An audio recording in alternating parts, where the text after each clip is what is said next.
ఏది ఇవ్వబడి ఉన్నది? వారి వారి పాత్ర. అందరి పాత్ర ఒకటి కాదు, ఒక్కొక్కరి పాత్ర ఒక్కొక్కటి. ప్రిజలా ఒకరికి ఒక పాత్ర ఇస్తే మరొకటి మరొక పాత్ర ఆ డైరెక్టర్ అనే వ్యక్తి ఇచ్చారు. ప్రిజలా ఆ డైరెక్టర్ ఎలా చెప్తే తమ పాత్ర వల్ల పోషించాల్సిందే. హల్లెలూయా. అప్పుడు ఆ విద్యార్థికి ఏం చెప్పాడో తెలుసా? ఆ టీచర్ గారు ఎలా చెప్పారు, బాబు విను, మన జీవితం కూడా అలాంటిదే. మనం ఎవరో తెలుసా?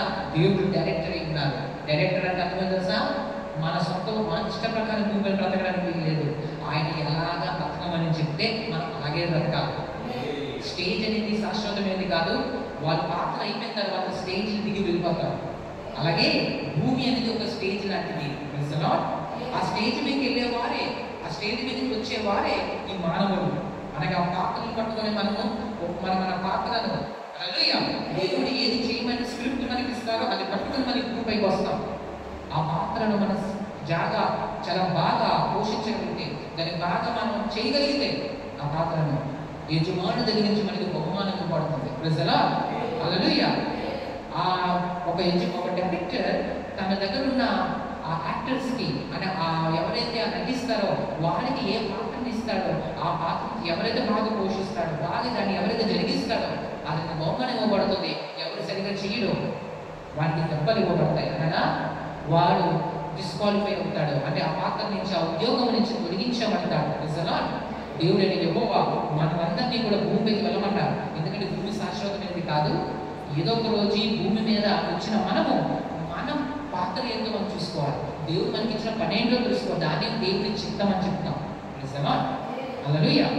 హల్లెలూయా. దేవుడు విశ్వాసంగా ఉండమంటే విశ్వాసులుగా ఉండాలి. దేవుడు ఒక వ్యక్తికి సేవకుడుగా ఉండమంటారు, సేవకుడుగా ఉండాలి. మరొక వ్యక్తికి సువార్థికుడుగా ఉండమంటారు, మరొక వ్యక్తికి సింగర్గా ఉండమంటారు. దేవుడు ఏ పాత్ర తీస్తే ఆ పాత్రను మనం భూమిపైన పోషించి వెళ్ళిపోవలసిన బాధ్యత మనకు ఉన్నది. హల్లెలూయా. అందుకే మన ఇష్ట ప్రకారం చేయడానికి వీలు లేదు. ఆయన చెప్పినట్లు చేస్తే హల్లెలూయా. ఎందుకంటే ఈ భూమి అందుకే శాశ్వతమైనది కాదు. మనకంటే గనులు, సహస్రాధిపతులు, శతాధిపతులు, రాజులు, జ్ఞానులు, భూమిని శాసించిన గొప్ప గొప్ప వారు సహితము హల్లెలూయా ఇది నాది అని చెప్పిన వారు కూడా ఈ భూమిని విడిచిపెట్టి వెళ్ళిపోయారు. కారణం ఏంటో తెలుసా? ఈ భూమి ఎవరికి శాశ్వతమైనది కాదు. కొంతకాలం ఉండడానికి దేవుడు దీనిని మనం పంపించడానికి మన యాత్రికులను పరదేశులము ఉన్నాం కనుక ఆ కొంతకాలంలో దేవుడు మనకి ఏ పని చెప్పారు, దేవుడు చిత్తం ఏంటో మనం ఎరిగి తీరిస్తే మన స్టేజ్ త్వరలో దిగిపోవాల్సిన వాళ్ళమే. ప్రజలా స్టేజ్ కాదు కానీ ఈ భూమి ఒక స్టేజ్ అయి ఉన్నది. ప్రజలా కాబట్టి ఆ భూమి నుంచి బయటికి వెళ్ళిపోకముందే దేవుడు ఏం చెప్పారో మనం అది తెలుసుకుని ముందుకు సాగిపోవలసి ఉన్నది. ప్రజలా హల్లెలూయా. కాబట్టి ఈ వాగ్దానాలు నేను చదువుతుండగా నాతో కలిసి వాగ్దానం మీరు ఉచ్చరించాలి. ఎందుకంటే దేవుడి వాక్యము జీవం కలిగి ఉంది. దేవుడి వాక్యంలో జీవం ఉంది. మనుషులు మాటల్లో జీవం ఉంటుంది, కానీ దేవుడు మాటలు ఏముంటుంది? జీవం ఉంటుంది. అందుకే ఈ వాక్యంలో చదువువాడను, ఈ వాక్యంలో ధ్యానించేవాడను, ఈ వాక్యంలో పలుకువాడను ధన్యుడుగా ఉంటాడు. ఎందుకంటే వాక్యం లేకున్నప్పుడు 1వ కీర్తనలో రాయబడి ఉంటుంది ఏమని? అతను నీటి కాలంలో ఎవరను నాటబడినది ఆకు వాడక తన కాలమందు ఫలించు చెట్టు వలె ఉంటాడు. ఎవరుంటారు? దివారాత్రములు దానిని ధ్యానించేవాడు ధన్యుడు. ధ్యానించడం అంటే మీకు తెలుసా? మాటికి జ్ఞాపకం చేసుకోవాలి. మాటికి జ్ఞాపకం పడుకోవడం ధ్యానిస్తూ ఉంటారు. ఏంటి? అలాగే అలా వచ్చాను ప్రజలా ఆవటలా మాట్లాడాను, ఇలా మాట్లాడాను, ఇలాగన్నాను. ధ్యానించడం అంటే ఏంటంటే ఆలోచించడం, తలంచుకోవడం, మాట జ్ఞాపకంలోకి తెచ్చుకోవడం. దేవుడి వాక్యం అంటే మాట మనం ఏం చేసుకుంటుండాలి? జ్ఞాపకంలోకి తెచ్చుకోవాలి. ఏంటి వాడేది సాతాను దగ్గర? అపవాదన సాతాను ప్రభుత్వకి వచ్చి అంటాడు, నీవు దేవుని కుమారుడు అయితే ఈ రాళ్లను రొట్టెలకు అనిపించచ్చు కదా అని ప్రభు ఏమంటారు? మనిషి రొట్టె వల్ల మాత్రము కాదు, దేవుని నోట్లో నుంచి వచ్చు ప్రతి మాట మనం జీవిస్తాడు. దేవుని నోట్ల నుంచి మాట ఏంటి? ఈ బైబిల్ గ్రంథం. ఈ బైబిల్ గ్రంథం ఏంటో తెలుసా? ఇది ఒక పుస్తకం మాత్రం కాదు, దేవుని నోట్లో నుంచి వచ్చిన మాటలు రాయబడ్డాయి దీని మీద. అందుకే ఈ మాటలు జీవం ఉంది. ఎందుకంటే నేను పలికింది ఒక జీవానికి పని కావాలి.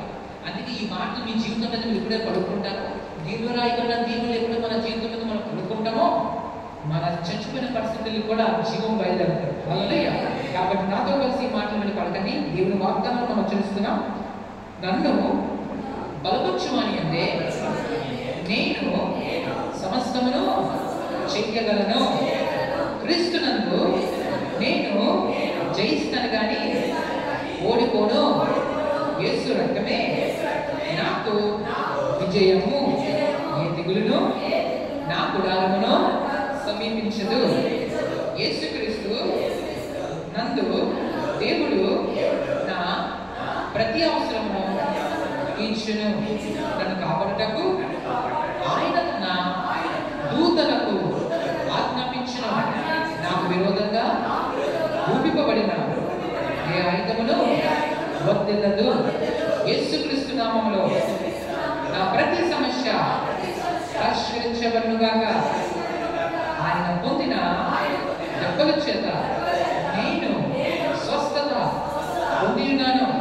క్రీస్తులో నేను దీవించబడిన వాడను. కానీ దళితుడను కాను, నేను అనాథను కాను. యేసయ్య నన్ను ఎన్నడూ విడువడు, ఎడబాయడు. నేను లోపలికి వచ్చినప్పుడు దీవింపబడుదును, వెలుపలికి వెళ్ళినప్పుడు దీవింపబడుదును. నాలో ఉన్న పరిశుద్ధాత్మ దేవుడు నాకు ఎదురయ్యే ప్రతి సమస్యలో నాకు జయించును. నా దేహము పరిశుద్ధాత్మకు ఆలయమైనది. నేను క్రీస్తు యేసునందు ఎల్లప్పుడూ ఆనందించును. యేసుక్రీస్తును ప్రేమించుచున్న నాకు సమస్తము మేలు కొరికే జరుగును. ఆమేన్. హల్లెలూయా, హల్లెలూయా. ఇంట్లో ఎప్పుడు ఏం పలుకుతూ ఉండాలి? వంట చేసుకుంటూ ఏం పలకచ్చు? నన్ను బలపరచు వాడిని నేను సమస్తము చేయగలను. దాన్ని నడుస్తూ ఏం పలకాలి? నేను వెళ్ళిన ప్రతి మార్గంలో నన్ను కాపాడటకు ఆయన నా దూతలకు ఆజ్ఞాపించు అని పలకాలి. పలకాలి ఏం పలకాలి? నన్ను కాపాడవాడు కొడుతాడు నిద్రోడు. హల్లెలూయా. ఎప్పుడు కూడా దేవుని మాటలు మన నోటితో ఏం చేస్తుండాలి? పలుకుతూ ఉండాలి. వాక్యం చదవాలి. చదివిన తర్వాత మీరు ఏం పని చేసుకుంటున్నా కూడా వాక్యం పలకచ్చు, నోట్లో నుంచి పలకచ్చు. అసలు మనం ఎన్నో మాటలు ఆడుతూ ఉంటాం కదా నోటితో. అలాగే మనం ఏం చేస్తుండాలి? ఒంటరిగా ఉన్నా, అందరితో ఉన్నా నోట్లో ఏం పలకచ్చు? యెహోవా నా కాపురి నాకు ఏమి కలగదు, యెహోవా నా కాపురి నాకు ఏమి కలగదు. పచ్చి గొలచూడని పరుండ చేయించున్నాడు, శాంతికరమైన జలం విధంగా నడిపించున్నాడు. ఆయన ఒక మొదలుపెట్టగా ఆయన ఉత్తరమిస్తాడు. నేను ఉన్నడు ఓడిపోను, నేను అనాథని కాను. ఆయన ఉన్నడు విడుగడు, ఎడబాయడు. పరిశుద్ధాత్మ దేవుడు నాకు తోడుగా వస్తారు. అని నోటితో ఏం పలుకుతుంటారు? పలుకుతూనే ఉంటారు. ఏసై కూడా ఇదే చేశారు. అపవాదన సాతాన్ని ఏసై జయించడానికి ఆయన కత్తి పట్టుకోలేదు, ఒక తుపాకీ పట్టుకోలేదు. కానీ ప్రభువు సాతాన్ని ఎలా జయించాలని మీరు చూస్తే వాక్యాన్ని పలికారు అంతే. సాతాను చూడండి, వెళ్ళిపో అంటే వెళ్ళిపోండి. సాతాను వెళ్ళిపోవాలంటే ఈ రాయబడ్డ వాక్యం ఉంటే ఈ మాటను మన నోటితో పలకాలి. ఎలా పలుకుతాము? మనకి ఎంకిలు ఎలా వచ్చాయి? హల్లెలూయా. చిన్నప్పుడు మనం ఏం నేర్చుకున్నాం? హల్లెలూయా.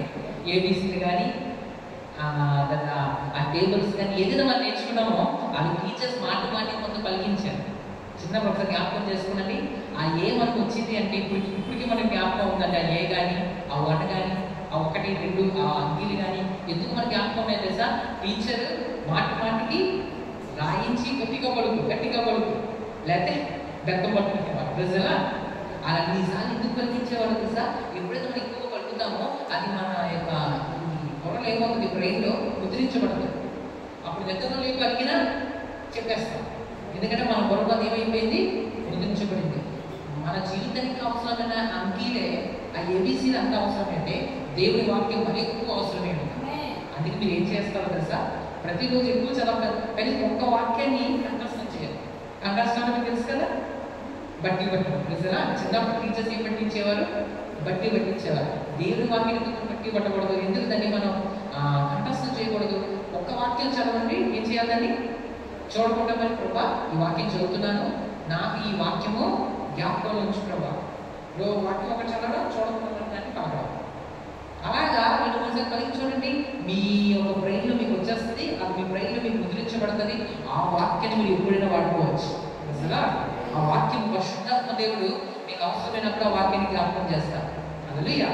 నువ్వు ఎప్పుడు బలహీనంగా ఉంటావో ఈ వాక్యం నీకు వచ్చేందుకు మేము పలుకుతావు తెలుసా? నేను ఎప్పుడు బలహీనంగా అప్పుడే బలవంతుగా అంటావు. అప్పుడు సాతాను నుంచి పారిపోతావు. సాతాను అంటాడు, ఈరోజు నువ్వు ప్రయాణం చేస్తున్నావు, ఏమైపోతావు? అని నీకు అంటే నువ్వు వెంటనే వాక్యం పలకాలి. ఏ వాక్యం పలకాలి? ఏ వాక్యం పలకాలి? తెలుసా? ఏ వాక్యం పలకాలంటే నీ వెళ్ళే ప్రతి మార్గంలో ఆయన కాపాడుటకు తన దూతలకు ఆజ్ఞాపించును. హల్లెలూయా. అందుకే దేవుని వాక్యాన్ని ఎప్పుడు కూడా మీ ఇంట్లో చదవండి. హల్లెలూయా. చదివిన తర్వాత ఆ దేవుని వాక్యాన్ని ఏదైతే మీరు చదివారో ఒక వచనం రోజు తీసుకోండి. ఎన్ని వచనాలు? కనీసం వచనాలు. ఒక వచనం ఎక్కువ చదివితే ఇంకా మంచిదే.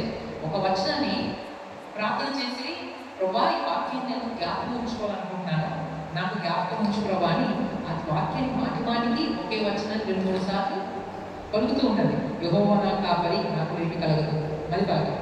యెహోవా నా కాపరి, నాకు లేమి కలగదు, మరి పలకాలి. యెహోవా నా కాపరి, నాకు చూసి 3 సార్లు 5 సార్లు చదవండి. దాని తర్వాత బైబిల్ మూసి ఆ చదివిన దాన్ని చూడకుండా పలకండి. ఏమని పలకాలి? యెహోవా నా కాపరి, నాకు లేమి. అలాగే మీకు వాక్యం వచ్చేస్తుంది. వాక్యం మీ గుండెల్లో నింపుకోండి. ప్రజలా ఎంత నింపుకున్నా మీరు బహు బలవంతులైపోతారు. మీరు శారీరకంగా బలీనంగా కనిపించినా అపవాది మీరు చూసి భయపడతారు. ఎందుకంటే వాక్యం మీరు బలవంతులుగా చేస్తుంది. హల్లెలూయా. అపోజిట్ పౌలు అంటారు, నేను ఎప్పుడు బలహీనో అప్పుడే నేను బలవంతుడిని. ఎంత బలవంతుడివి? ఏ విధంగా బలవంతుడివి? ఎందుకంటే వాక్యమైన దేవుడు, బలమైన దేవుడు నీలో నివాసం చేయడం మొదలెడతారు. మన దేవుడు అంటారు, నేను వారిలో నివసిస్తాను, వారిలో సంచరిస్తాను. ఏం చేస్తారంట? నివసిస్తానంట. దేవుడు ఎక్కడో ఉండరు, దేవుడు మనలోనే ఉంటారు, మన హృదయంలోనే ఉంటారు. అసలు మన దేవుడు కూడా గొప్పతనం అదే. ఆయన గుడిలో ఉండే దేవుడు కాదు, ఆయన గుండెల్లో ఉండే దేవుడు. అసలు మన దేవుడు ఎక్కడ ఉంటారు? గుండెల్లో ఉంటారు. గోడల మీద ఉన్న దేవుడు కాదు మన దేవుడు. మన దేవుడు గుండెల్లో ఉంటారు. కాబట్టి ఆయన మనకి ఎప్పుడు కూడా ఆయన వాక్యం ఉంచుకోవడమే ఆయన ఉంచుకోవడం. అందుకే ఆయన వాక్యం ఎప్పుడు మన గుండెల్లో మనం జాగ్రత్తగా దాచిపెట్టుకోవాలి. ప్రజలు ఇప్పుడు మన మధ్య కుమారి గారు మనకి ఆరాధన నడిపిస్తారు. దాని తర్వాత ప్రార్థనలోకి వెళ్దాం. ప్రజలు హల్లెలూయా. దేవుని నామమునకు మహిమ కలుగును గాక. ఆమేన్.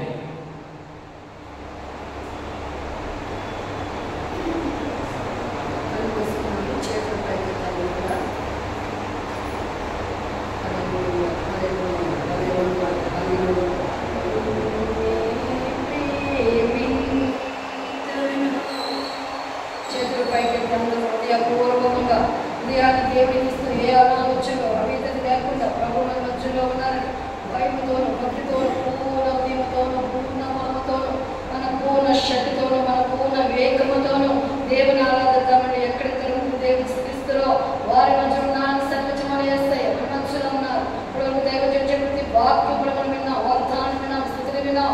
ఆరాధనలో వెళ్ళబోతుంది. ఆత్మగా మన మధ్యలో సంచారం చేసి నివాసం చేస్తూ భయపడుతూ వలుకుతూ దివారాత్మని ధ్యానిస్తూ మనం దేవుని మహిమ పడతాం. 2 చేతుల పైకి హృదయపూర్వక ఆరాధనలో చేతుల పైకి నేను పాట పడతామండి.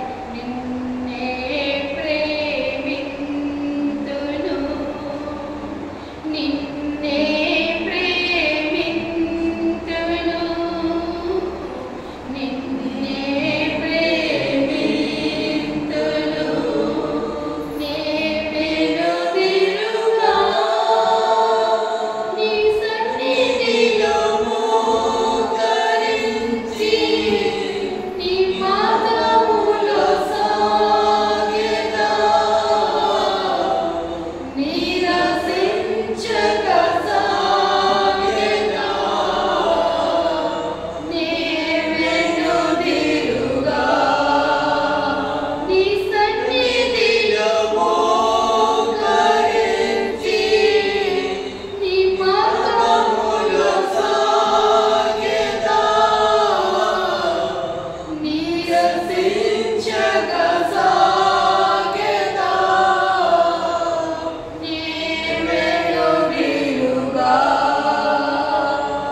దేవుని నామమునకు మహిమ కలుగును గాక. Praise the lord. Praise the lord. ఒకసారి గట్టిగా హల్లెలూయా చెప్పండి. హల్లెలూయా, హల్లెలూయా. గట్టిగా హల్లెలూయా చెప్పి రావాలి. Praise the lord. Hallelujah, hallelujah. యెహోవాను ఆనందించిన మనకి మంచిది. Praise the lord. యెహోవా ఆయన ఆనందించేవారు ఆత్మతో సత్యముతో ఆయన ఆరాధించాలి. ఆయన సన్నిధిలో మనం ఒక నిమిషం గడిపినా, ఆయన సన్నిధిలో మనం ఒక క్షణము గడిపినా దానికి గొప్ప మేలన్నీ మనకి జరుగుతుంది. Praise the lord. Hallelujah, hallelujah. దేవుడి నామమునకి మహిమ కలుగును గాక. ఈరోజు మన సమయము 8 గంటల దగ్గర అవుతుంది. Praise the lord. కాబట్టి మనకు వాక్యంలోకి వెళ్దాం. ఒక అరగంటలో మనం దేవుని వాక్యాన్ని దేవుని సన్నిధిని మరి ఈ ప్రార్థన ముగించుకుందాం. Praise the Lord. ప్రియమైన దేవుని బిడ్డలారా, యేసుక్రీస్తు వారి ప్రశస్తమైన నామములో మరొకసారి మీ అందరికీ నా హృదయపూర్వక వందనాలు. Praise the lord.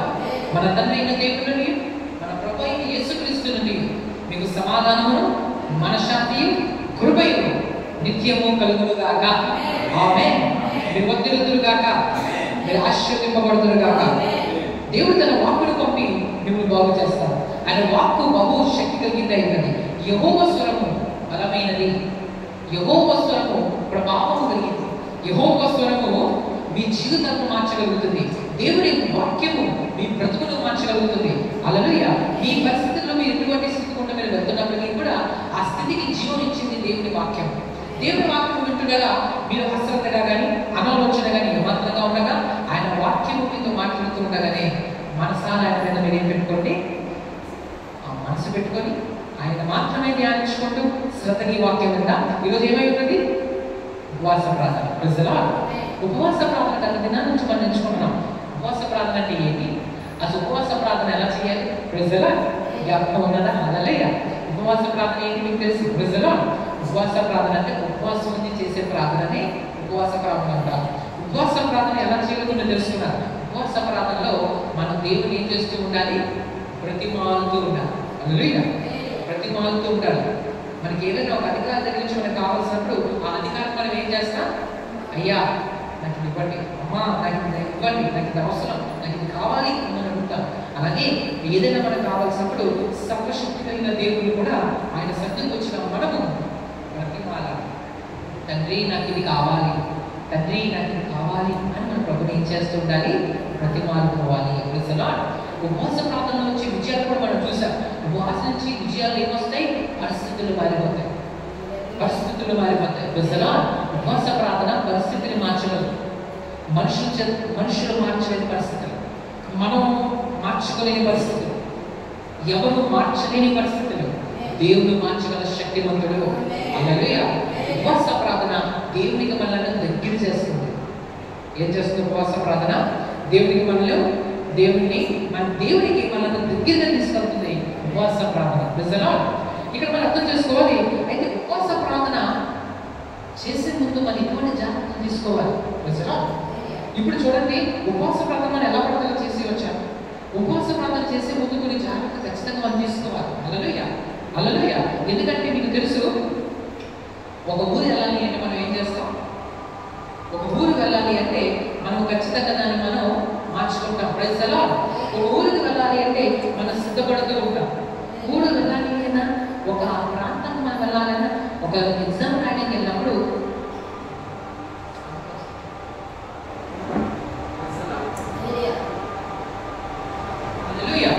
ఇక్కడ మనం అర్థం చేసుకోవాలి. దేవుని వాక్య లేఖనంలో హల్లెలూయా, ఇక్కడ దేవుని వాక్య లేఖనంలో అర్థం చేసుకోవాల్సిన విషయం ఏంటంటే, ఉపవాస ప్రార్థన చేసినప్పుడు మనం సిద్ధపడి వెళ్ళాలి. ఒక ఎగ్జామ్ రాయడానికి ఒక పిల్లడు వెళ్ళినప్పుడు ఆ పిల్లలు సిద్ధపడి వెళ్తారు. ఆ రాత్రంతా చదువుకుంటారు, నేర్చుకుంటారు. తను చదివి నేర్చుకున్న దానిని అయితే రేపు రాస్తారు. ఒక వ్యక్తి చదువుకోకుండా వెళ్తే ఆ ఎగ్జామ్లో వెళ్ళే అవకాశం ఉంటుంది. ప్రజలు ఒక ఊరు మనం వెళ్ళినప్పుడు మనం ఏం చేసుకుంటాం? మన లగేజ్ని చదువుకుంటాం. చదువుకోకపోతే ఏమవుతుంది? ప్రజలు కాబరైతాం. ఆ సమయానికి మనం కొన్ని విషయాలు మర్చిపోయి కూడా వెళ్ళే అవకాశం ఉంది. అయ్యో ఇంట్లో అది మర్చిపోయాను, అయ్యో ఇది మర్చిపోయాను అని మనం అనుకుంటాం. అంటే ఒక ప్రయాణం చేసే ముందు మనకు సిద్ధపాటు అనేది ఉండాలి. వంట చేసే ముందు కూడా సిద్ధపాటు అనేది ఉండాలి. స్త్రీలు కూడా జ్ఞానం కలిగిన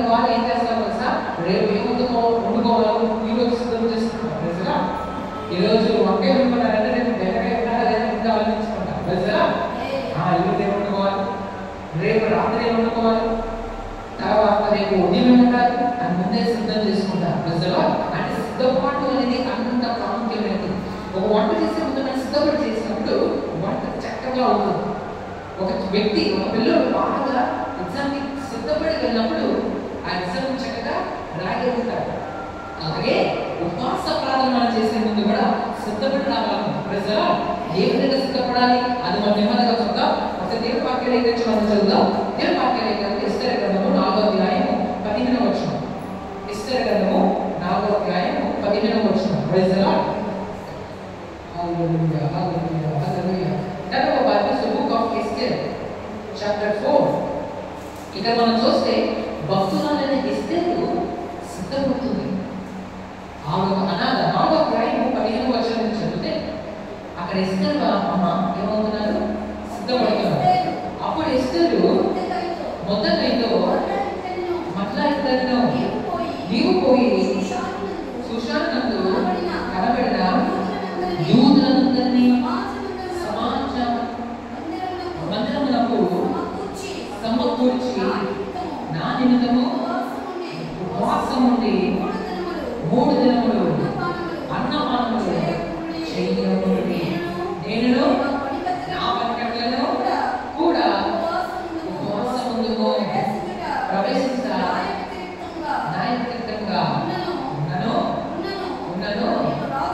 నేను రాజులతో హల్లెలూయా. అది క్రమంగా లేకపోవచ్చు. అంటే రాజుల దగ్గరకు వెళ్ళాలి. ఎందుకంటే శాస్త్రం వెళ్ళలేదు. దేవుడికి యూదులందరికీ ఏం జరగాలి? ఒక కీడు జరగాలి అని రాజులకు శాస్త్రం వెళ్ళేస్తే ఇప్పుడు ఎస్తేరు దగ్గరికి వెళ్ళాలి, రాజు దగ్గరికి వెళ్ళాలి. ఇప్పుడు రాజు దగ్గరికి వెళ్ళే ముందు ఇస్తరమ్మ సిద్ధపాటు దగ్గర వెళ్తున్నారు. ఎందుకంటే రాజు దగ్గరికి వెళ్ళకూడదు. ఇంకా ఆ రోజుల్లో ఒక నియమం ఉంది. ఏంటంటే ఒక రూల్ ఉండేది. ఏంటా రూలు? రాజు దగ్గరికి వెళ్ళిందంట ఆయన వెళ్ళకుండా వెళ్ళకూడదు. అంటే రాజు దగ్గరికి వెళ్ళాలన్నా కూడా చాలా జాగ్రత్తగా వెళ్ళాలి. అంటే ఇస్లాం అంటారు నేను అలా కాదు సిద్ధపడి వెళ్తాను. ఎలా సిద్ధపడి వెళ్తా? ఉపవాస ప్రార్థన ద్వారా.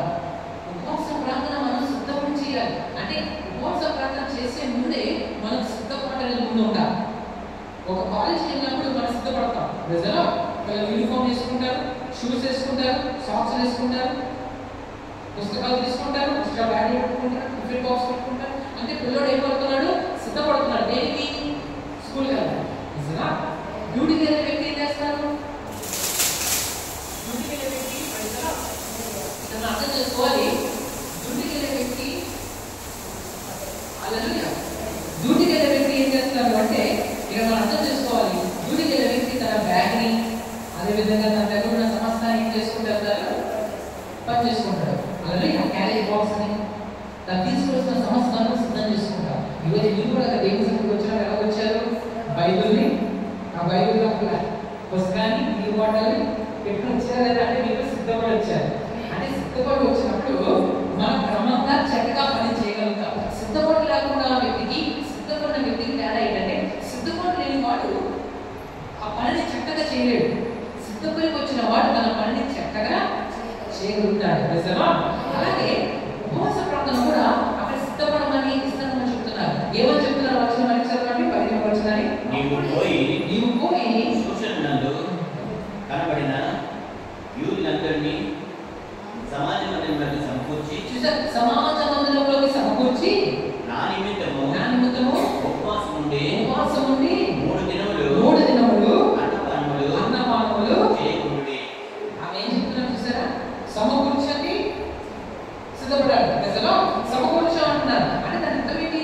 సిద్ధపడగలుగుతున్నారు. ప్రజలు అంటే ఉపవాస ప్రార్థన చేసినప్పుడు ముందు సమకూర్చబడాలి. అంటే సిద్ధపడగలిగి ఉండాలి. ప్రజలు అంటే ఉపవాస ప్రార్థన ఎలా పడితే అలా మనం చేయకూడదు. ఉపవాస ప్రార్థన ఎలా చేయాలంట? సిద్ధపడాలి. ప్రజలు హల్లెలూయా. ఆ సిద్ధపడినప్పుడు మనకి ఏం జరుగుతుంది? ఎందుకో తెలుసా? ఒక వంట ఉండే ముందే మనం సిద్ధపరచుకోవాలి. ఏంటి సిద్ధపరచుకోవాలి? ఒక అన్నం ఉండే ముందు మనం ఏం సిద్ధపరచుకోవాలి? కుక్కర్ ఉండాలి లేదా? ఆ కుక్కర్ కడిగి ఉండాలి లేదా? ఆ బియ్యం కడిగి ఉన్నాయా లేవా? ఆ బియ్యం వేరున్నాయా లేవా? ప్రజలు అంటే ఒక వంట ఉండడానికి, ఒక బియ్యం ఉండడానికి మనం ఏం చేసుకుంటాం? సిద్ధం చేసుకుంటాం. ఏం సిద్ధం చేసుకుంటాం?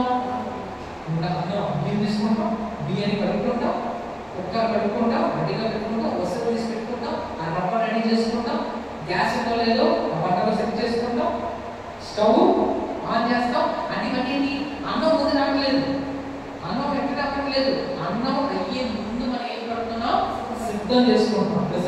ఆ సిద్ధం చేసుకున్నప్పుడే అన్నం చక్కగా అవుతుంది. సిద్ధపడి లేకపోతే అన్నం అవుతుంది. ఎందుకు తెలుసా?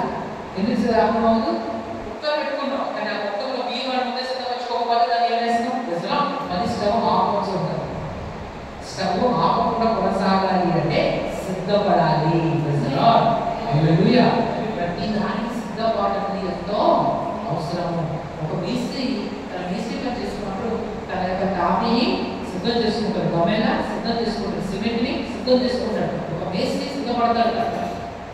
కాలేజీకి వెళ్ళిన వ్యక్తిమో ఒక విద్యార్థి తన బ్యాగ్ని తన బట్టలను సిద్ధం చేసుకుంటాడు. ఒక డ్యూటీకి వెళ్ళిన వ్యక్తిమో తన బ్యాగ్ని తన బండిని సిద్ధం చేసుకుంటాడు. అలాగే ఉపవాస ప్రార్థన చేసినప్పుడు కూడా మనం సిద్ధపడి రావాలంట. అయితే ఉపవాస ప్రార్థన ఎలాగ మనం సిద్ధపడాలి? ఉపవాస ప్రార్థన ఎలా ప్రార్థన చేయకూడదు? ఎందుకంటే ఉపవాస ప్రార్థన అనేది ప్రార్థనలో ఒక అద్భుతమైన ప్రార్థన. దేవుని సన్నిధికి మనం వచ్చిన ఉపవాస ప్రార్థన ఎలా చేయాలంటే ఒక్కొక్కటి మీరు చెప్తాను, మీ దగ్గర ఒక్కొక్కటి రాసుకోండి. ప్రజలు ఈ మాటలు ఇంటికి వెళ్ళిపోయి చేయొచ్చు, చదువుకోవచ్చు. ప్రజలు మీకు అవకాశం ఉంటే వచ్చిన బుక్ తెచ్చుకొని దగ్గర వచ్చిన పేపర్ తెచ్చుకొని చేయొచ్చు, రాసుకొని ఇంటికి ఒకసారి వచనాలు చదవండి, చాలా బాగుంటాయి. ప్రజలు ఎందుకంటే విని తర్వాత మనం చదివితే మనకి ఇంకా బాగా ఉంటుంది, మనసు బాగా అర్థమవుతుంది. ప్రజలు మీరు ఉపవాస ప్రార్థన ముందు మనం ఎలా సిద్ధపడాలి అంటే, ఒకటి ఉపవాస ప్రార్థన చేసే ముందు మనము ఒక గుడితో చేయాలి. గుడి అంటే తెలుసా? ఒక ఒక లక్ష్యంతో చేయాలి ఉపవాస ప్రార్థన. అంటే ఉపవాస ప్రార్థన మామూలుగా చేయకూడదు. ఉపవాస ప్రార్థన ఎందుకు చేస్తున్నామో ముందే మనం ఆలోచించుకొని గ్రహించుకొని రావాలి. ఇంట్లో నుంచి అంటే ఉపవాస ప్రార్థన చేస్తున్నాను ఈరోజు, దేవుడి ముందు నేను ఏం అడగబోతున్నాను, దేవుడి ముందు నేను ఏం అడగాలి. హల్లెలూయా. గుడితో చేయాలి ఉపవాస ప్రార్థన. ఎలా చేయాలంటే గుడితో. ఇప్పుడు బయటికి వెళ్ళే ముందు మనం గుడి పెట్టుకుంటామా, పలానా ఊరు వెళ్ళాలి, పలానా ఊరు వెళ్ళాలి, పలానా ఇంటికి వాళ్ళు వెళ్ళాలి, పలానా కలాలి, మనం గుడి పెట్టుకుంటామా లేదా? ప్రజలు ఒక పాలు కావాలనుకుంటాం, ఉదాహరణ ఒక పాలు ప్యాకెట్ కావాలి, మనం ఏం చేస్తాం? పలానా కొట్టుకు వెళ్ళాలి, ఆ కొట్టుకు వెళ్ళి పాలు తీసుకోవాలి. మనం ఏం పెట్టుకున్నట్లు గుడి పెట్టుకున్నాం. అలా ఉపవాస ప్రార్థన చేసిన ముందే ఉపవాస ప్రార్థన ఎందుకు చేస్తున్నామో, ఏది అడగాలో గుడితో రావాలి. అంటే ఉపవాస ప్రార్థన మామూలుగా వస్తే కాదు, కానీ ఉపవాస ప్రార్థన చేసే ముందు మన ఇంట్లో ఉన్నప్పుడే, మనకి తయారవుతున్నప్పుడే, ఈ రోజు ఉపవాస ప్రార్థన అవుతున్నాము, దేవుడిని నిలబడాలి అంతే మనం నిర్ణయించుకొని జరగాలి. దేవుడు నాకు ఈ సమస్య, నా జీవితంలో డబ్బు సమస్యగా ఉంది, ఈ సమస్య ఇది నాకు రోజు వేదన పెడుతుంది, ఇది నేను దేవుడిని అడగాలి రోజు. ఈ సమస్య దేవుడితో చెప్పుకుంటాం, లేదా బాధ అయితే ఈ బాధను దేవుడికి చెప్పుకోవాలి, ఈ కష్టాన్ని దేవుడికి చెప్పుకోవాలి అని సిద్ధపడి ఒక గుడితో ఉపవాస ప్రార్థన చేయాలి. అది ఉపవాస ప్రార్థన చేసే ముందే ఏమి అడగాలో సిద్ధపడి ఆ ప్రార్థన పట్టుకొని దేవుని సన్నిధిలోకి వచ్చి స్టార్ట్ చేయాలి. దేన్ని? ఆ ఉపవాస ప్రార్థన మన కష్టాన్ని దేవుని దగ్గర చెప్పుకోవాలి. ప్రజలు డాక్టర్ గారి దగ్గర వెళ్తాం, వెళ్ళిన తర్వాత డాక్టర్ గారు మనం నంబర్ ఇస్తారు కదా, నంబర్. ప్రజలు ఆ నంబర్ వచ్చినప్పుడు మనం కూర్చోమంటారు. ఎవరు? డాక్టర్ గారి దగ్గర ఎలాగా మౌనంగా కూర్చుంటే ఆ డాక్టర్ ఏం చేస్తారు? చెప్పమ్మా అంటారు. ప్రజలు మళ్ళీ మౌనంగా కూర్చుంటే అదే కానీ ఆలోచిస్తున్నాను ఏం చెప్పాలా అంటే అప్పుడు డాక్టర్కి ఎలాగుంటుంది? అదేంటమ్మా అలాగంటున్నాం, ఎందుకు వచ్చామని. ప్రజలు అలాగే దేవుని దగ్గర వెళ్ళినప్పుడు కూడా మనం మౌనంగా ఉండకూడదు.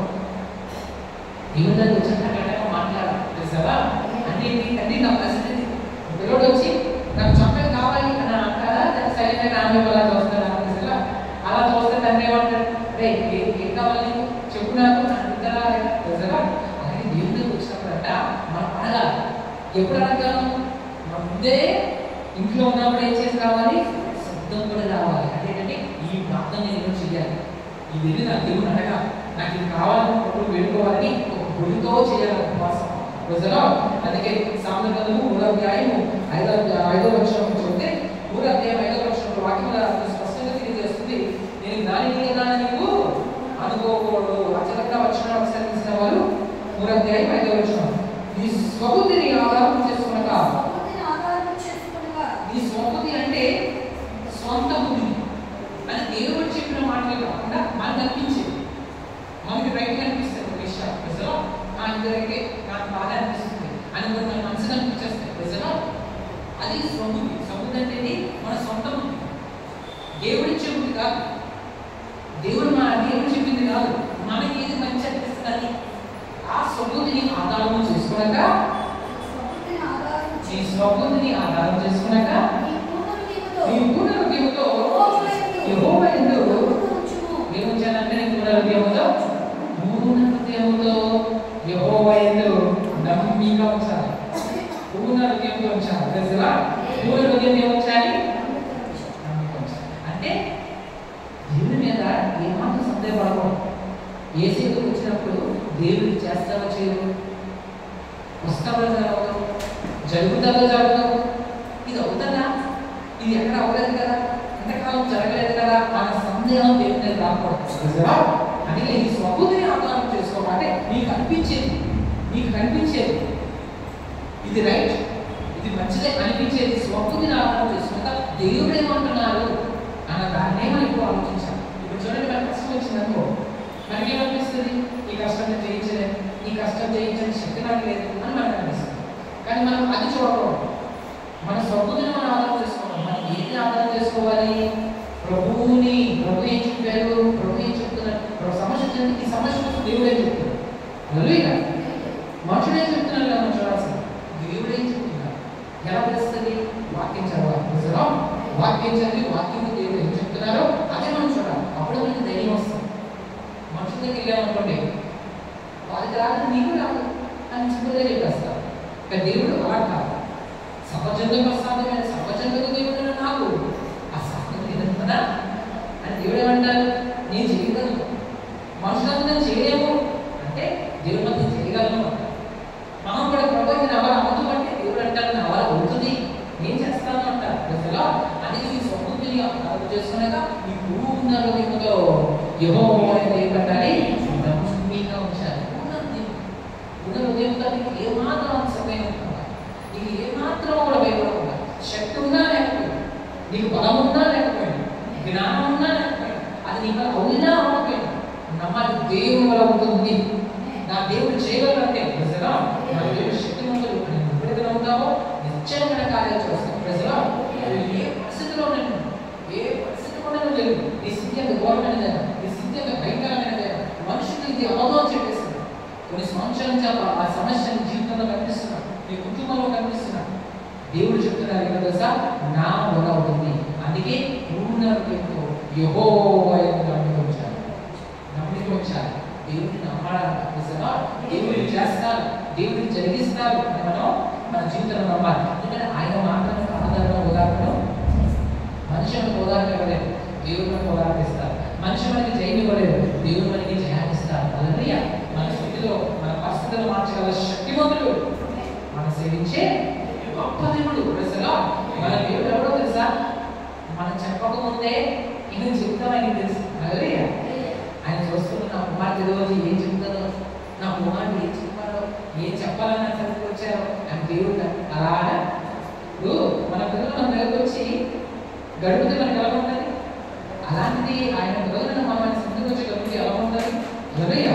ప్రపంచంలో మనుషులు కొంతమంది లోకంలో వెళ్తూ ఉంటారు, కొందరు బైక్ షాప్లో వెళ్తూ ఉంటారు, కొందరు సినిమా హాల్లో వెళ్తూ ఉంటారు, కొందరు రోడ్ల మీద వెళ్తూ ఉంటారు, కొందరు తిరుగుతూ వెళ్తూ ఉంటారు. మనం ఈరోజు దేవుడితో వెళ్తున్నాం.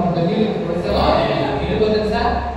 వైన్ షాప్లో కలిగిన వాడికి వైన్ షాప్ ఒక రోజు రక్షించదు, రోడ్డు మీద కలిగిన వాడికి రోడ్ ఒక రోజు రక్షించదు. అసలు కష్టం వచ్చినప్పుడు ఆ వైన్ షాప్ వాడికి సహాయం చేయదు.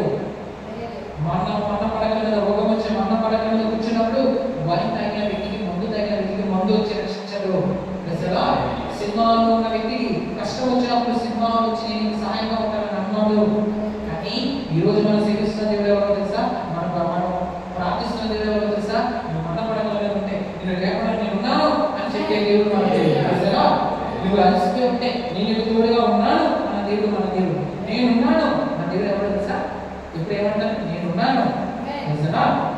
ఈరోజు లోకం అనుకోవచ్చు, దేవుని మందిరం వెళ్తున్నావు, దేవునితో బ్రతుకుతున్నావు, నీకేంటి గొప్ప, నాకేంటి గొప్ప, నువ్వు బ్రతుకుతున్నావు, నేను బ్రతుకుతున్నా, నువ్వు వెళ్తున్నావు, నేను వెళ్తున్నా, నేను లోకంలో తిరుగుతున్నా, నువ్వు దేవుని దగ్గర తిరుగుతున్నావు. తెలుసా? నేను సినిమాలో తిరుగుతున్నా, నువ్వు దేవుని మందిరంలోకి వెళ్తున్నావు. నీకేంటి గొప్ప, నీకేంటి ఎక్కువ, నాకేంటి తక్కువ అని లోకం నేను అడగచ్చు. వీళ్ళ దేవుడిని నువ్వు చెప్పాలి. ఎవరు తెలుసా? ఒక మాట శ్రద్ధగా ఉండాలి అని చెప్పాలి. ఏమని చెప్పాలి? ఆ సోదరుడైనా ఆ సోదరుడితో ఇలా చెప్పాలి, బాబు విను, సింహాలు తింటున్నావు బాగానే ఉంది, కానీ నీ కష్టం వచ్చినప్పుడు ఆ సింహాలు వస్తుందా?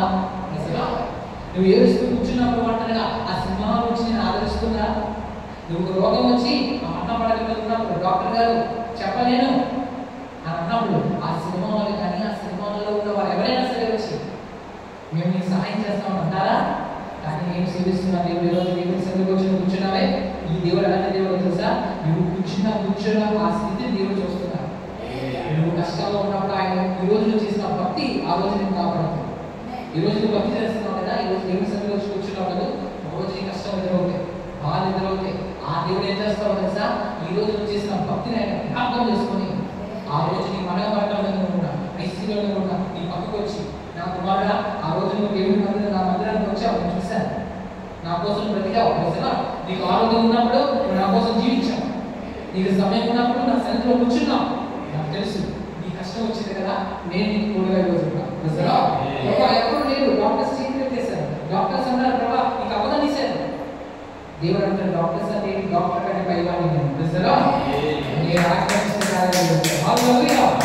డాక్టర్స్ అంటే శక్తివంతులు తెలుసా? మరణం వచ్చినా సరే మరణంకి డాక్టర్ భయపడతాడేమో, దేవుడు భయపడతాడు. ఆయన ఆత్మ ఇస్తే మరణం కూడా నేను చూసి భయపడిపోతాడు. ఆయన మరణాన్ని శాసించగలిగిన దేవుడు, సముద్రాలను శాసించగలిగిన దేవుడు, గాలిని శాసించగలిగిన దేవుడు. ఈరోజు మనకున్న లోకానికి మనకున్న తేడాలి. ఈరోజు ప్రభు సన్నిధిలో కూర్చున్న మనకి ఆనందం ఏదో తెలుసా? ప్రభా నాకు ఈ పరిస్థితిలో ఉందండి, ఎస్ నేను ఉన్నాను అన్న దేవుడు మనసు హల్లెలూయా. ఈ నిరీక్షణ ఈరోజు మనకు ఈ ధైర్యం ఉంటే ఇది అన్నిటికీ లేదు, లోకస్తులకి లేదు. లోకస్తులు చదువుతారు, కొంతకాలం బాగానే ఉంటుంది, కానీ గుర్తుపెట్టుకోండి ప్రతి దానికి ఫలితం ఉంటుంది. ప్రతి విత్తనం అలా ఉండిపోదు, కానీ ఒకరోజు వృక్షం అవుతుంది. హల్లెలూయా.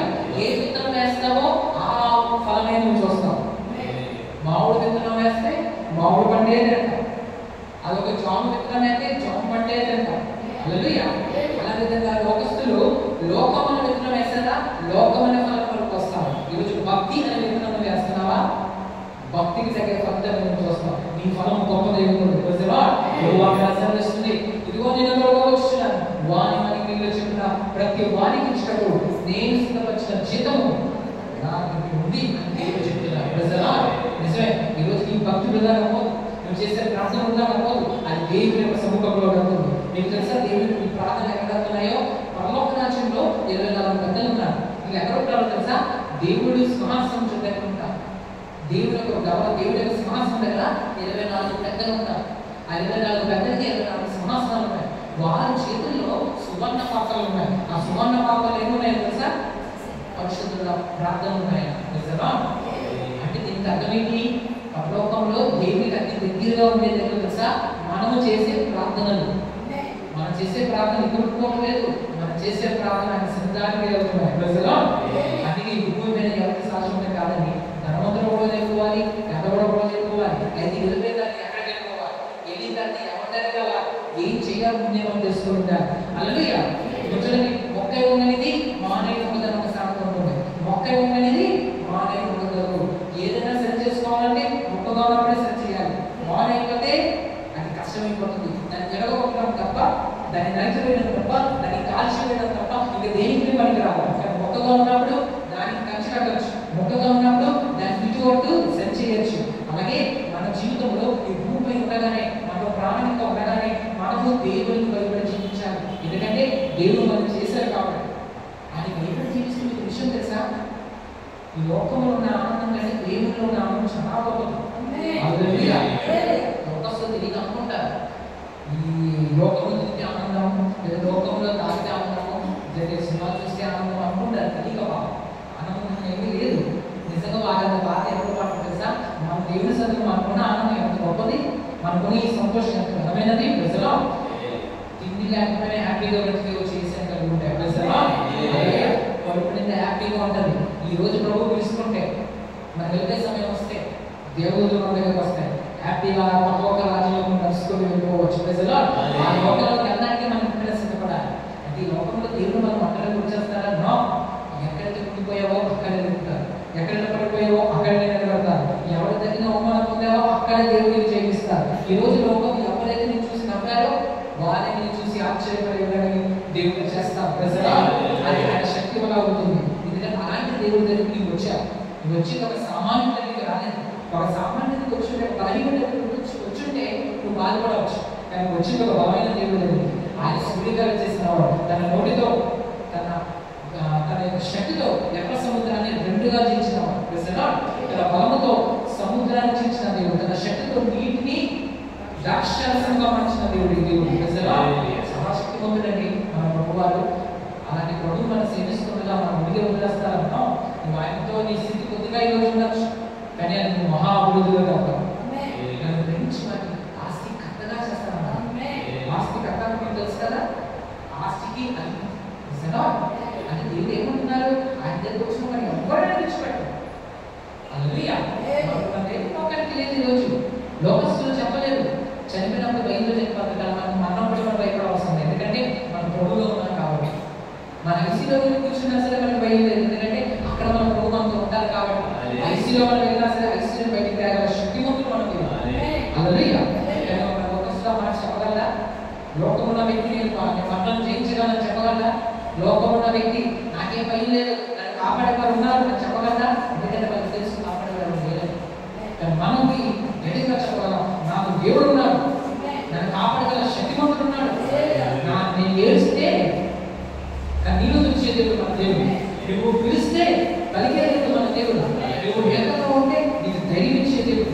నువ్వు లోకంలో బాధపడుతుంది, ప్రభా నేను ఉన్నాను, నేను బాగు చేస్తానులే అన్న దేవుడు. హిజ్కియా మరణకరమైన రోగంతో బాధపడతాడు, చనిపోతాడని తెలుస్తుంది. అప్పుడు ప్రభుత్వం అంటాడు, ప్రభా నన్ను ఒకసారి జ్ఞాపకం చేసుకోవా అని కన్నీరు కాల్చుతాడంట. ఏమంటాడు తెలుసా? హిజ్కియా నీ ప్రార్థన అంగీకరించినాను, నీ కన్నీరు నుంచి చూసింది, నేను నిన్ను బాగు చేస్తాను. ప్రపంచంలో చెప్పండి, ఒక వ్యక్తికి మరణం వస్తుంది అంటే మరణాన్ని తీసేస్తానన్న గొప్పవాడు ప్రపంచంలో ఉన్నారు అసలు. అందులో మన తాతలుగా ఉన్నారా, లేదా ఒక తాతలుగా ఉన్నారా, లేదా ఒక ప్రధానమంత్రి గారు, ముఖ్యమంత్రి గారు, ఎవరైనా ప్రపంచంలో మరణాన్ని కలిగించగలరా? ప్రజలా అయితే మరణాన్ని కలిగించాలంటే మరణం మీద శక్తి కలిగిన ఆయన ఎప్పుడైతే సాధ్యమవుతుంది, అది ప్రభువారు చేయగలరు. ప్రజలా అది ఆయన నమ్మిన నువ్వు ఎప్పుడు కలిగిపోతావు, ఆయన నమ్ముకున్న ఎప్పుడు ఓడిపోతావు. కాబట్టి ధైర్యంగా ఉండండి, మన దేవుడు అతి శక్తి కలిగిన దేవుడు ఉన్నాడు. అయితే ఉపవాస ప్రార్థన చేసినప్పుడు మొట్టమొదటిగా సిద్ధపడి రావాలి. ఏమి అడగాలో, ఏమి ప్రార్థన చేయాలో ముందుగానే ఇంట్లోనే నేను ఉపవాస ప్రార్థన చేస్తున్నాను, నా ప్రభు సన్నిధిలో ఇది అడగాలి, ఈ అంశం అడగాలి.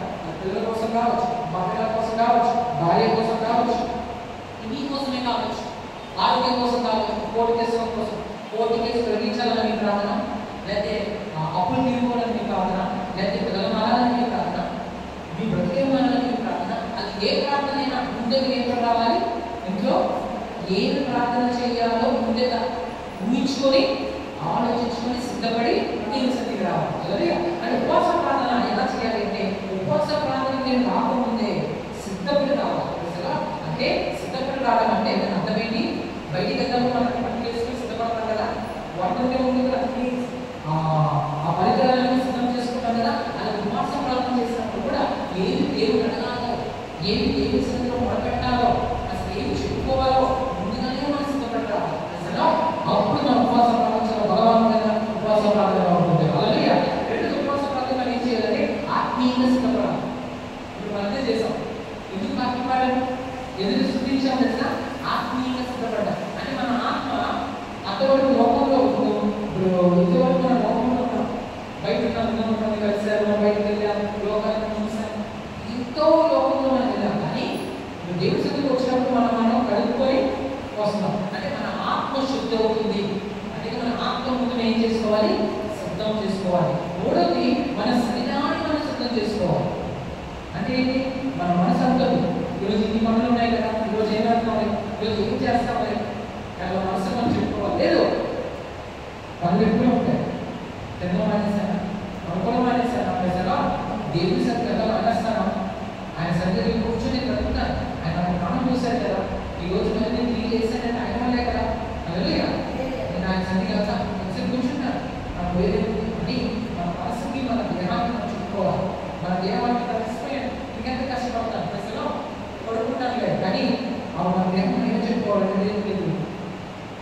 కలిసిపోయినా మన సొంత పనులు మనం చేసుకుంటాం కదా. అలాగే దేవుడి కోసం గొప్పగా మన జ్ఞానం మనం చెప్పుకొని మన శరీరంగా కూడా సిద్ధపడి రావాలి. అంటే మన దేహాన్ని మనం పంచుకొని సిద్ధపడి రావాలి. మనకి ఇష్టమైనప్పుడు మనం ఏం చేస్తాం? కష్టమైనది కూడా ఇష్టంగా మార్చుకుంటాం. అది మనకు కష్టమైన ఎందుకు అది మనకి ఇష్టం కాదు. అలాగే మన దేవుడు మనం ప్రేమిస్తే ఇష్టపడి మనం వస్తాం. అలా వస్తే దేవుడిని చూస్తున్నాం. అలాగే ఆయన చూస్తున్నారు కాబట్టి వచ్చి పాల్గొనుకో. ఒంటరిగా వచ్చావా? నేను దీవించాను కదా. అలాగే ఒకరిని ఆయన 1000 మందిగా చేయగల దేవుడు మన దేవుడు. మూడోది ఒక ప్లాన్తో దేవుడికి ఉపవాస ప్రార్థన చేయాలి. ఎలా చేయాలి ఉపవాస ప్రార్థన? ఒక ప్లాన్. అంటే ఉపవాస ప్రార్థన చేయాలి. ఇలా అడగాలి, ఇవి అడగాలి, ఇవన్నీ నా దేవుడితో చెప్పుకోవాలి, ఇలాగ నా దేవుడి సంగతి కుమ్మరించుకోవాలి. ఇప్పుడు వాటర్లో నీళ్ళు ఉన్నప్పుడు మనం ఏం చేస్తున్నాం చూసారు? కుమ్మరించుకోవడం అనేది క్యాప్ పెట్టిన తర్వాత నేను ఇలాగా ఈ నీటిని వంపుతున్నాను. అంటే నీళ్ళనేది నేను కుమ్మరిస్తున్నాను. అలాగంటే మన హృదయాలను, మన హృదయం ఉన్న బాధను దేవుడి సన్నిధిలో ఎప్పుడు ఏం చేయాలి? కుమ్మరించాలి. అంటే దాని అర్థం ఏంటి? వంపాలి. ఆ హృదయంలో బాధను ఉంచుకోకూడదు. ఆ బాధను దేవుడికి చెప్పాలి. ప్రభా, నా బాధ ఇది, నా కష్టం ఇది, నా వేదన ఇది, నాకు ఈ అవసరం ఉంది, ఇది తీర్చుకోవా, ఇది మార్చుకోవా, నాకు ఈ సాయం చేయకోవా, నా పిల్లలు మార్చు, నా భర్తను మార్చు, నా స్థితి మార్చు, నా బతుకులు మార్చు. దేవుడికి తెచ్చిన వాళ్ళు నీ హృదయంలో ప్రతి వేదన సంధిలో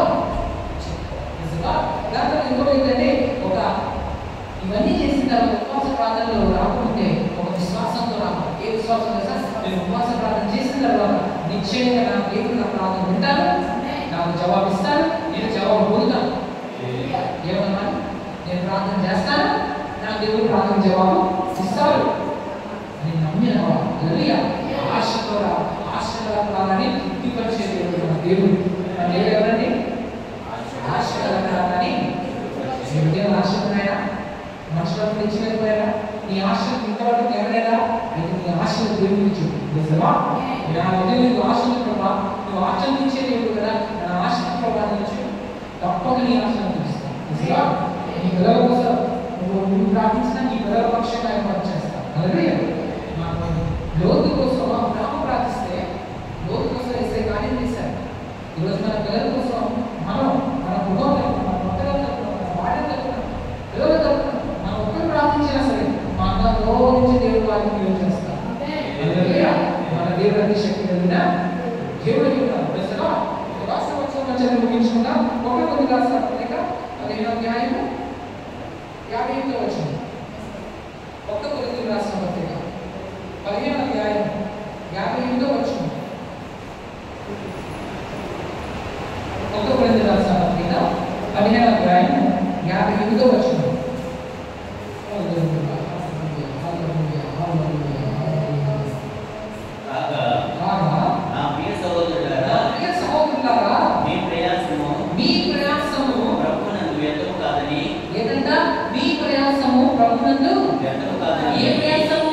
ఈరోజు మీరు దేవుడి సన్నిధికి వచ్చి ప్రార్థన కూర్చుంది ఆరాధన చేసి పాటలు పాడి దేవుడి సన్నిధిలో ఒక గంట లేదా ఒక 2 గంటలు మీరు కూర్చొని లేదా ఒక ఆటగా కూర్చొని దేవుడి సన్నిధిలో వచ్చి మీరు ప్రయాసపడ్డారా?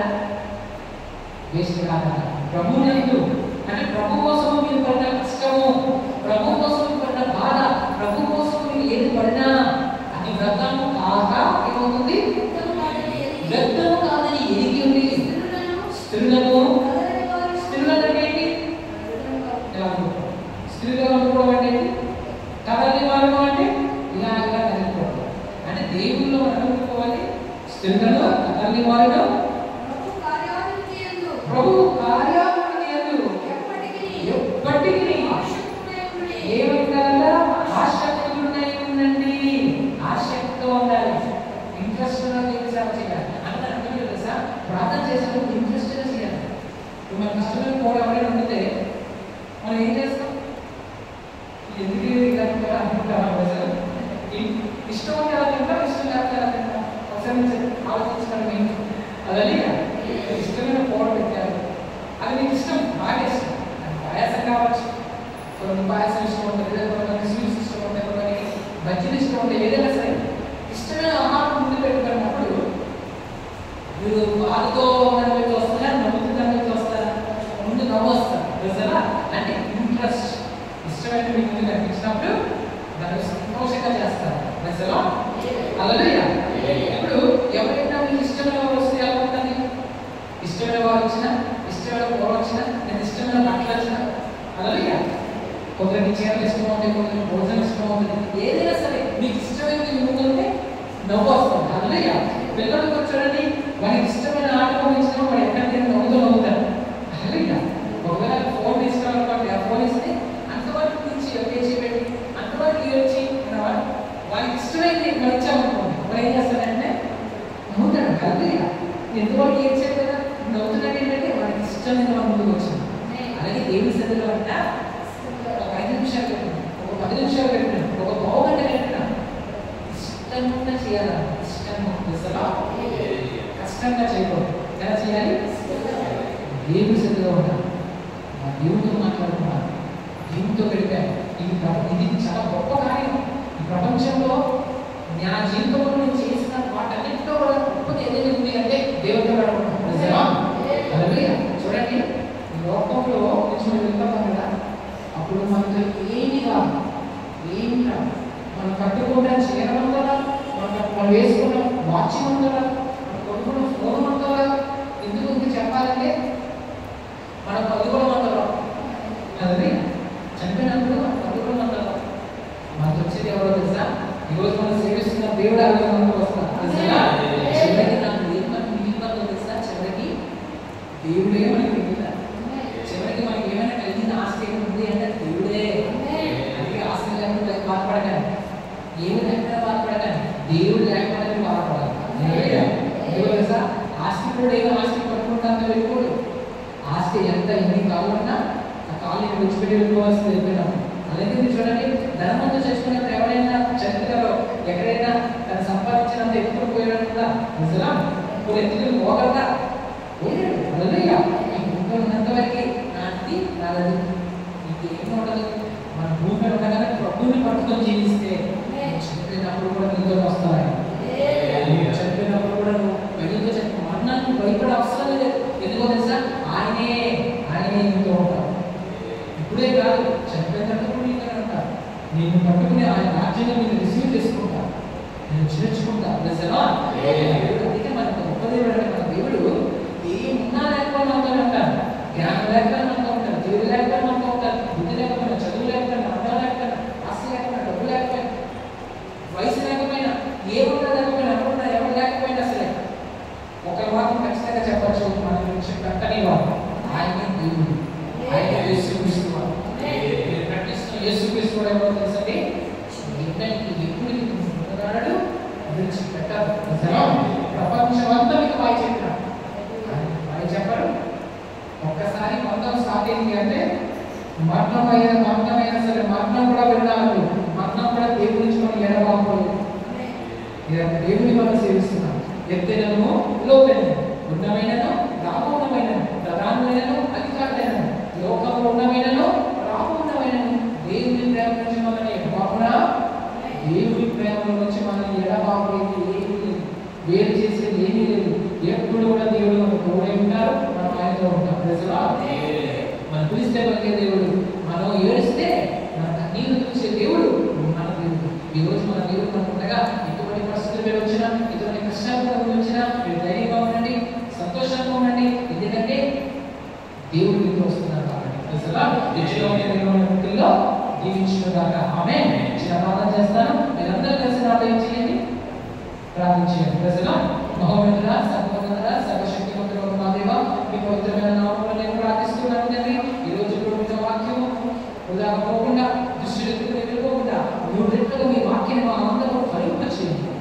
ఇప్పుడున్న వారందరి కోసం ప్రార్థిస్తున్నాను ప్రభావ, పేరు పేరు ప్రార్థిస్తున్నానయ్యా. వారందరికీ ఆపం చేసుకున్నాను.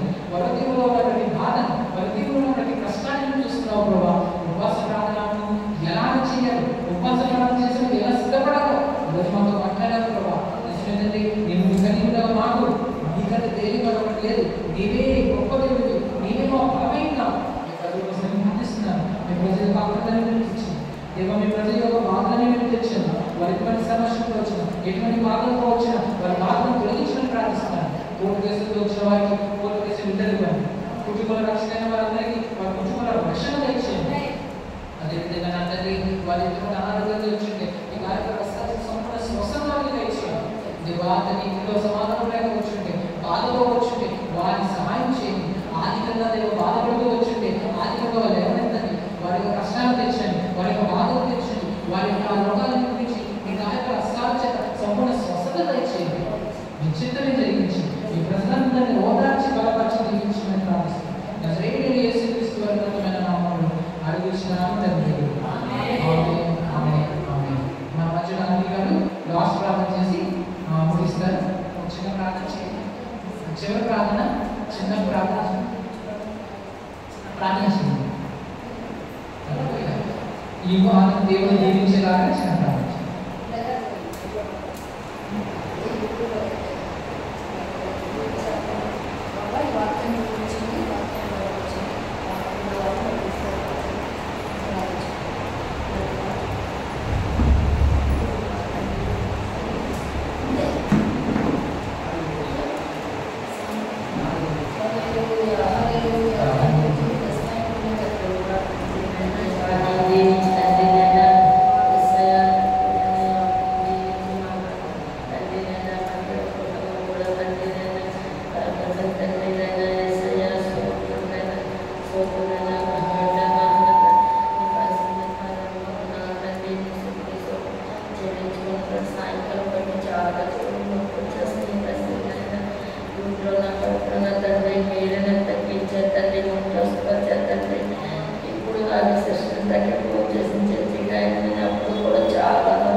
ఇప్పుడు ఆశీర్వాద ప్రార్థనని కనుకొసుకుందాం. అందలేసి ఉంచుకుందాం. ప్రజలు అందలేసి ఉంచుకుందాం.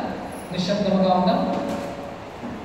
మన తండ్రి అయిన దేవుని ప్రేమయు కుమారుడైన యేసుక్రీస్తు వారి యొక్క కృపయు పరిశుద్ధాత్మ దేవుని అన్యోన్య సహవాసం మనకిని వాక్యం విన్న మీ అందరికీ పరలోకమందున్న మీ పరలోక రాజ్యం నుంచి ఉన్న మన దేవుడు మనకు సహాయం ఉన్న మన ప్రభు యొక్క ఆ గొప్ప ప్రేమ నిత్యము మనకి తోడైండు గాక.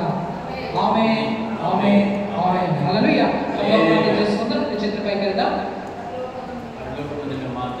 మీ నామం పరిశుద్ధపరచబడును గాక, మీ రాజ్యం వచ్చును గాక, మీ చిత్తం పరలోకమందు నెరవేరును భూమి యందు నెరవేరును గాక. మా అనుదిన ఆహారమును మాకు దయచేయము, మా రుణస్థులను క్షమిస్తున్నట్లు మాకు క్షమించుము, మమ్మల్ని శోధనలోకి తప్పించు. ఎందుకంటే రాజ్యము బలము శక్తి సమస్త అనంతము మీరైన మాట. ఆమేన్. ఆయన పరిశుద్ధనాన్ని సరిదించు. నా